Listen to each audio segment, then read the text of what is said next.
Hello students, today I will teach you grammar and your topic is types of sentences. In previous class I taught you sentence and in this class I will teach you types of sentences. Means वाक्यों के प्रकार. And the first is assertive sentence which meaning is साधारण वाक्य. A sentence that states or declares something is called an assertive sentence. It is also called a declarative sentence. Which meaning is assertive sentence.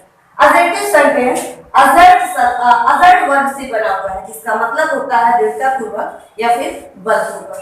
और दूसरा है declarative sentence. Declare means होता है घोषणा करना.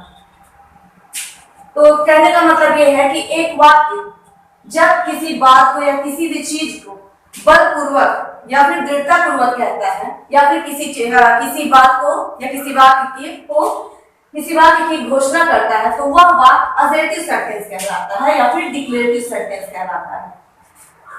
And assertive sentence can be affirmative और negative. एक assertive sentence यानी कि एक साधारण वाक्य दो प्रकार का हो सकता है, अफर्मेटिव या फिर नेगेटिव. विच मीनिंग इज सकारात्मक या नकारात्मक वाक्य. अफर्मेटिव और पॉजिटिव सेंटेंस. अफर्मेटिव मीन्स सकारात्मक होता है, इसी का दूसरा नाम पॉजिटिव होता है. इट अफर्म्स अ स्टेटमेंट या किसी भी कथन की पुष्टि करता है. जैसे दे आर प्लेइंग नाउ, वे खेल रहे हैं. And the second is negative sentence which meaning is नकारात्मक वाक्य. इट निगेट्स समथिंग या कुछ चीजों को नकारता है. For example they are not playing now means वे नहीं खेल रहे हैं.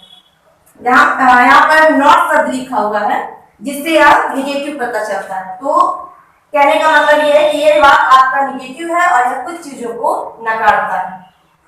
And the second sentence is interrogative sentences which meaning is प्रश्नवाचक वाक्य. Questions are called interrogative sentences. They are used to inquire something.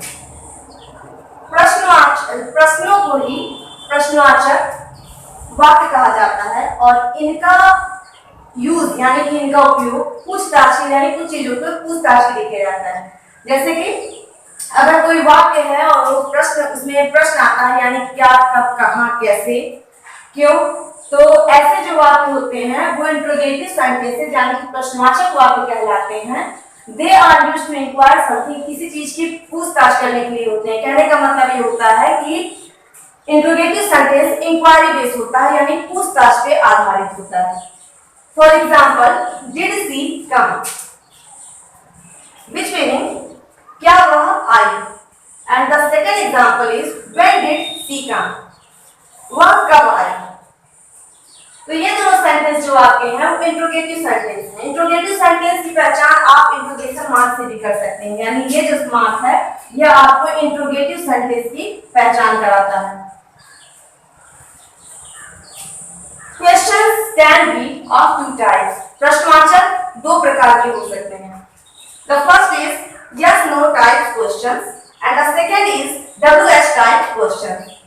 At first yes no type question which meaning is जिन प्रश्नों का उत्तर हम हाँ या ना में देते हैं वो yes no type questions होते हैं.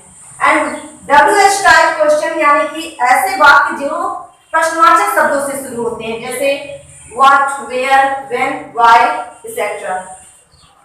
For example, did you complete this task? क्या आपने यह काम पूरा किया. तो this sentence is yes no type questions. कहने का मतलब यह है कि ये सेंटेंस आपका इसका उत्तर जो होगा वो हाँ या नहीं में आएगा, इसलिए ये जो है आपका yes no type questions है. और एक बात और कि यस नो टाइप क्वेश्चन की जो शुरुआत होती है वो हेल्पिंग वर्ब से होती है. है, यानी कि इसकी शुरुआत जो होती है वो हम हेल्पिंग वर्ब से करते हैं, यानी कि सहायक क्रिया से करते हैं। And the second is WH type question, यानी कि वह वाक्य जिसमें प्रश्नवाचक शब्द आते हैं, जैसे कि पहले बता चुके हैं कि क्या, कब, कहाँ, कैसे, या फिर when, where, how, etc. तो for example, how did you complete this task, आपने यह काम कैसे पूरा किया। तो in this sentence this is interrogative word, यानी कि ये प्रश्नवाचक वाक्य विद हेल्पिंग वर्ब।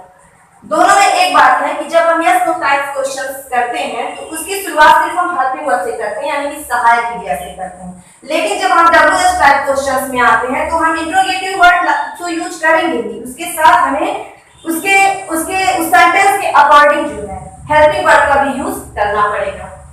तो और इसके अलावा जो सबसे इंपॉर्टेंट चीज है वो होती है क्वेश्चन मार्क, यानी कि बिना क्वेश्चन मार्क के कोई भी सेंटेंस जो है वो इंट्रोगेटिव नहीं माना जाता है। अगर आप क्वेश्चन मार्क नहीं लगाते हैं तो आपका सेंटेंस गलत होता है। Thank you.